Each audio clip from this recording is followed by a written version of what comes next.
we have Nilesh Makwana with us today.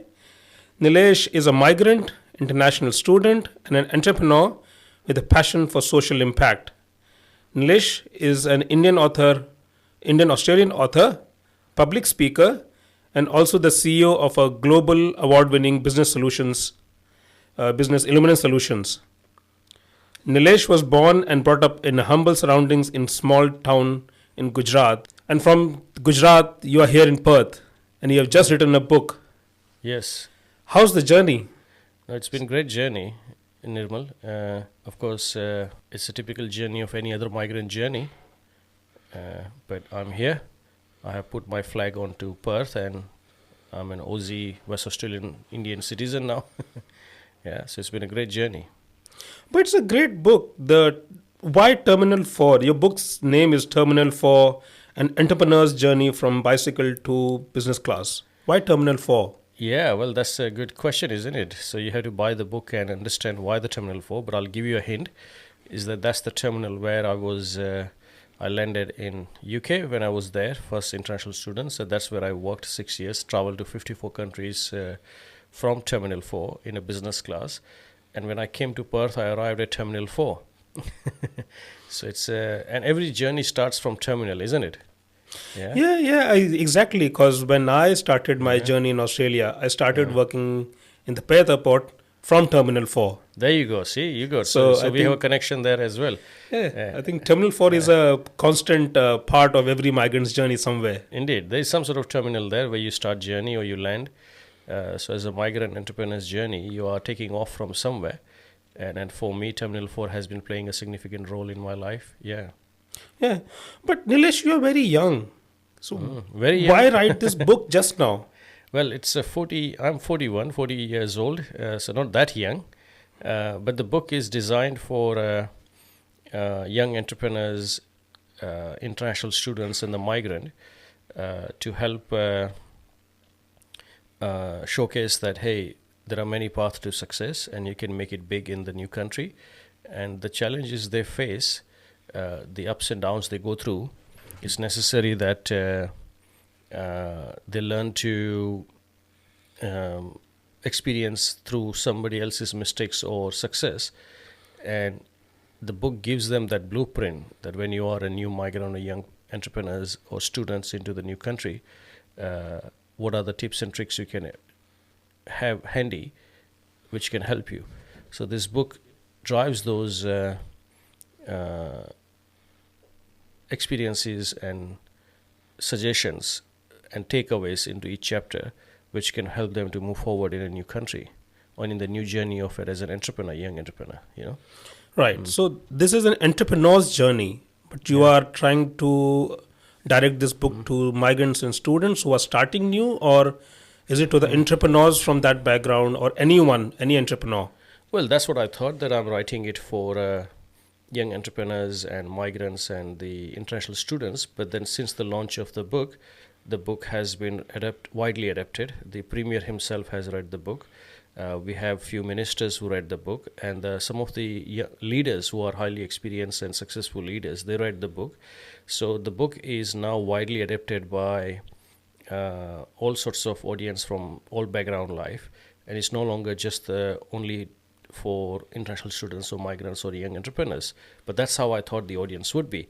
But it's been accepted and widely accepted other than the target audience. You see, you launch a movie sometimes, or you think that you're doing it this for this audience, but then the movie itself takes its own audience and it creates its own following.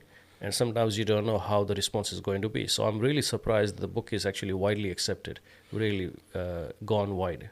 Yeah, I saw through your journey with the book as well that you launched it first in India as part of WA's contingent to India. Yes. And then you are launched it here. So take us through the journey, like how that launch happened in India, how's the reception in India, and how's the reception in Australia now?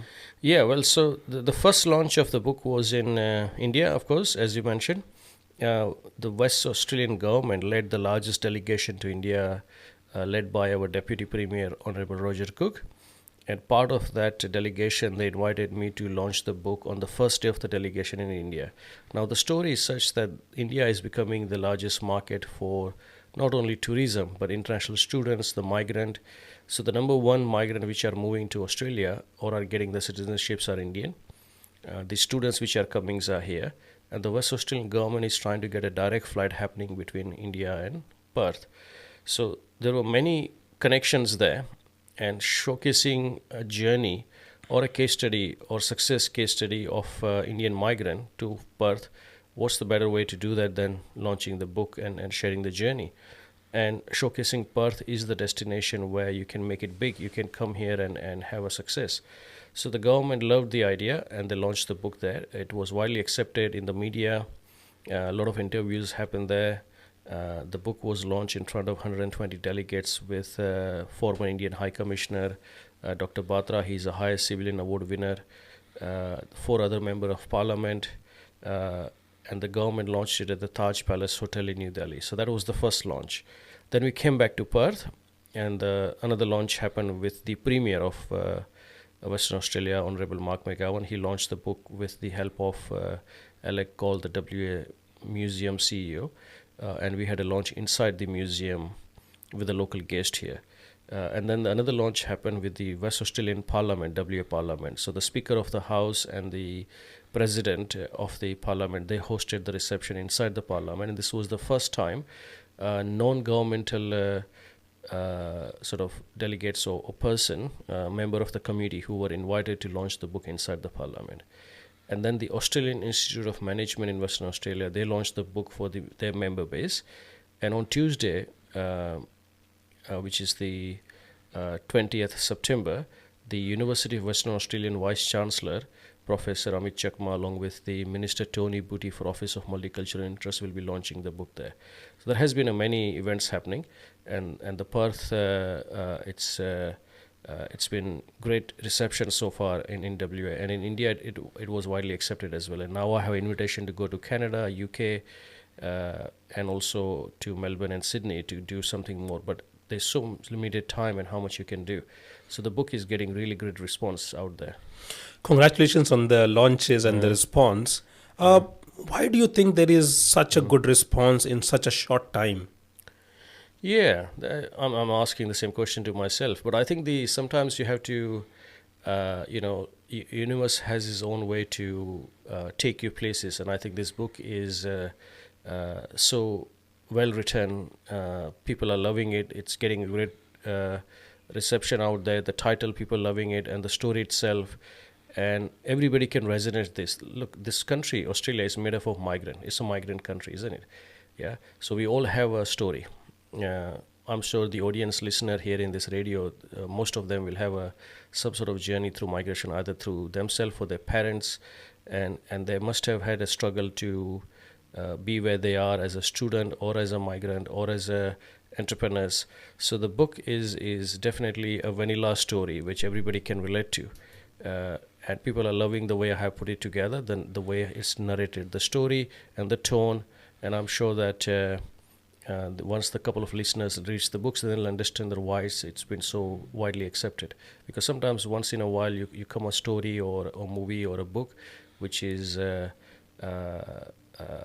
just another surprising fact that, hey, it's not just fictional or non-fictional, but it's a real story with a real soul inside there. And the way it's been narrated, it's been accepted widely. So it's a good reception, and I'm still surprised that how is it doing so well. I'm still trying to grasp that. I didn't expect such a great response, but it has been a great response. Right. So, Nilesh, as you said, that your book has received a lot of acceptance and praise from a large section of people, both in India and Australia. Your entrepreneur's journey has achieved a lot of success in a short time, comparatively. But there's a lot of talk about the migrants and the people who come from ashore, foreign shores. They face a lot of barriers, and they're not able to achieve this kind of success for one reason or the other. So what would your advice to them be? What can they learn from you that they can also achieve similar success. Yeah, well, they need to read the book. And that's my advice. I have read the book. Yes. But I think in general, the migrants are very resilient people. They have a strong willpower to move to another country with nothing in their bag in terms of connections or network or money much. They go to the new country, start a new life. So they're quite hardworking and resilient people. But sometimes they need a little bit of a directions here and there, right? My suggestion would be to embrace your culture, embrace your identity, and stick to your true values, who you are, and just continue to be a good person in the community, right?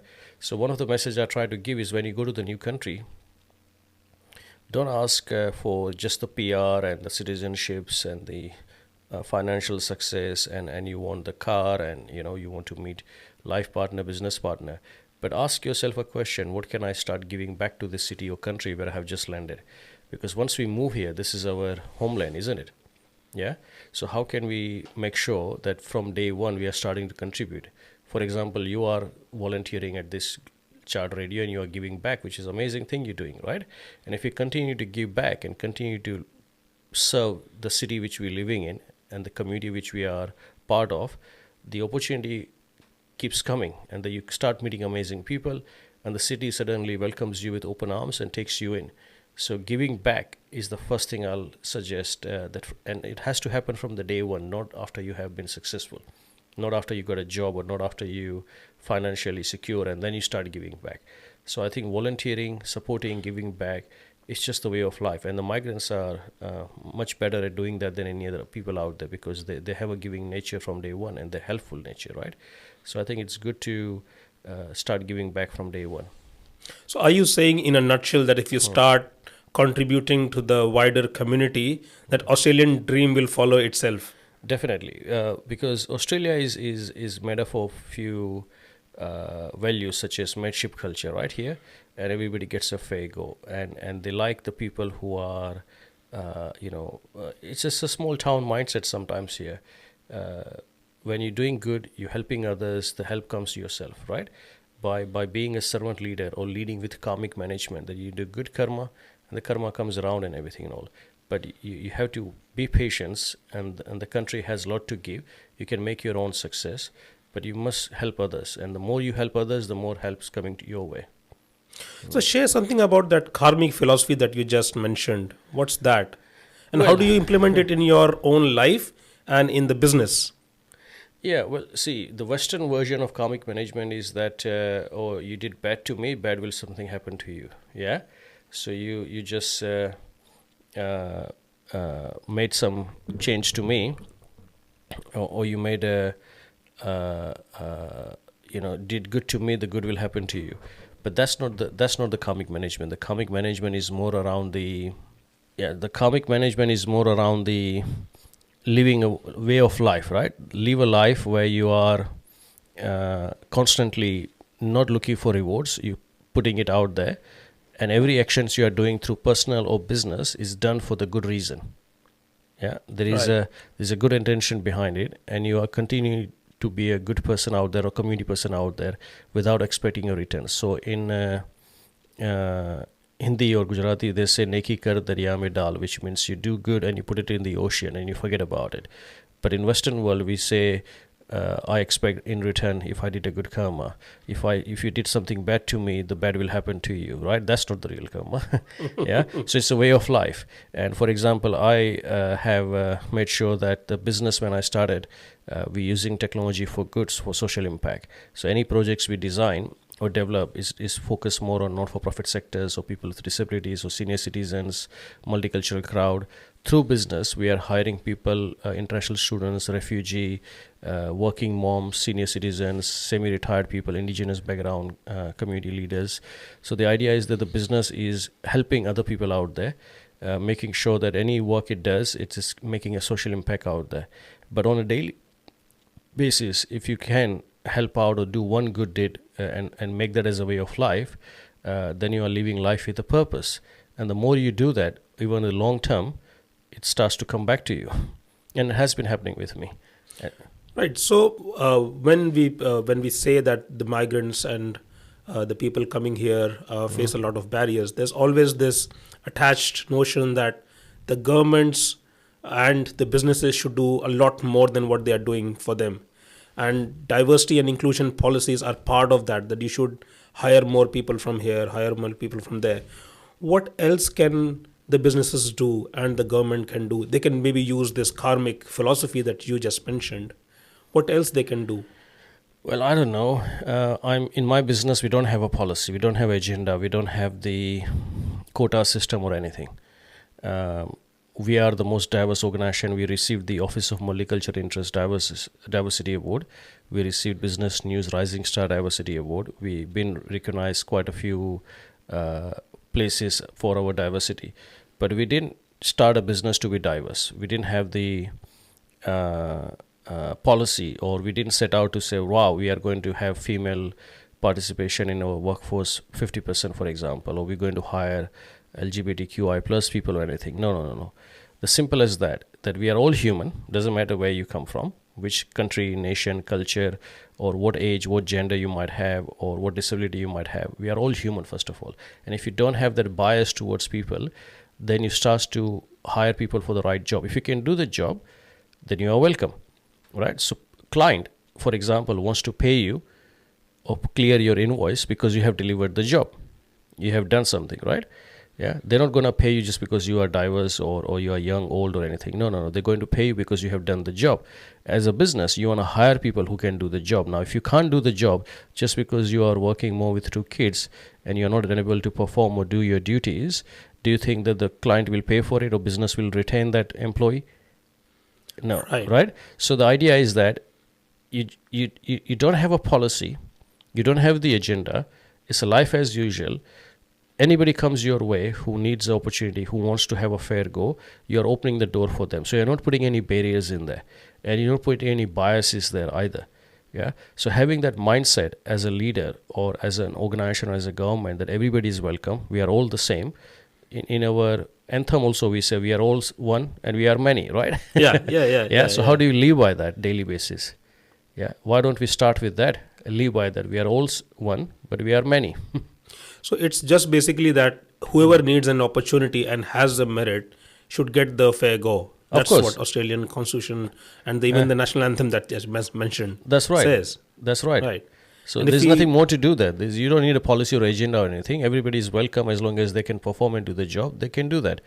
Of course, some people will need extra help or they might need guidance or mentorship, so they might need a little extra support. But that's given, right? Even students might need a little experience. The new migrants might have a barrier with the language and all. But unless you open the door for them, unless you give them the chance, they're not going to learn or they're not going to have that experience, right? Yeah. I also know that you also mentored a few recent migrants to getting into their, introducing them to their professional sphere here. How was that experience? Well, I wouldn't say I've mentored. I just try to help out as much as I can. And it's not just migrant, but anybody comes your way. If you have the ability to help, why not, right? It's a privilege or it's a opportunity for me to be able to do something meaningful. So I feel that as and when I'm getting approached by anybody to help out, I try my best to give away.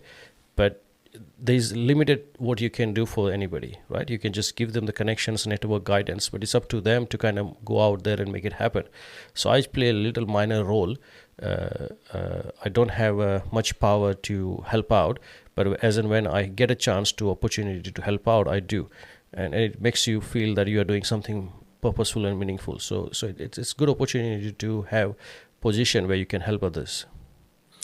One question that when I've been interacting with you for so long, and I've always wondered, how do you manage all this? Because you've got your business, you also do mentoring, you also do your book thing is a big full on these days, and then you've got Borderless Gandhi, and you've got West Tech Assemblage, and you've got the Business Connection Australia Business Council. How do you manage all this? Yeah, well, I don't have kids. You have kids, Nirmal. Yeah. And I'm young, so I do have that energy. And also, it keeps me going. I cannot be quiet. That's my problem. So I always have so much to do. But I also get supported quite widely. So I have a team behind me, and I have a business partner, life partner, and a lot of friends like you who supports you and does. So it's not just me. Although it looks that I'm in the front, and many things you see is through my being on the stage or on social media or my face, but behind the scene there are many people who are working and helping and supporting. So anything and everything I do is never been alone. It's a great team behind it. So it looks like Nilesh is doing everything, but no, he's not doing everything. There is a great team behind him who's doing a lot of things there. Right, right. So it's always the village which raises the kid. That's right. Yeah. So this book project is my wife played a huge role. She's the one who helped me put this together. She designed the book cover and came up with the title. We had a lot of help from outside there. We had a professional editors. Publisher put a lot of time and effort behind it. Now we have a lot of institutions and governments supporting and launching it. There are many PR agencies who help to get the message out there. So it hasn't been just Nilesh. There has been a lot of people along the journey helping this book project as well. But it also shows that what you said earlier, that your connections, how you relate to other people, and that's what brings them to come and help you in your projects, in your life goals, whatever you're doing. Yeah, I think it works both ways, right? So if you have help others first, then and when you need a help or you do something, they do come and stand by you. So I think I have always tried to be helpful as much as I can to the others, and when I try to do something, the help naturally comes my way too. So that always has been the way of life from the beginning, from day one I came. After 1 week arriving in Perth, I joined Think ICT Student Association in my university. Second week I joined International Students Council. In the fourth week I joined E-Group Association. 6 months later I joined WICT Industry Award Committee. So within less than a year, I was sitting at 6-7 different places, and I was volunteering and doing giving a lot of my time. So it has been the way of life. Even now, I have many different hats, as you mentioned. Although I have the success and the citizenships and the business and everything, but I haven't stopped what I used to do from day one here. So I think a lot of volunteers, they sometimes the international students or migrants, they do volunteering because they want to find a job or they want to put it on the CV, right? But that has to be way of life. So you don't volunteer just to get a network or just to get the job, but that should be daily basis.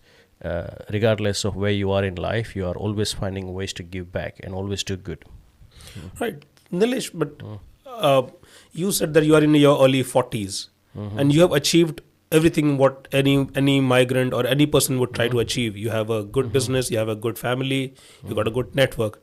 What's next for Nilesh?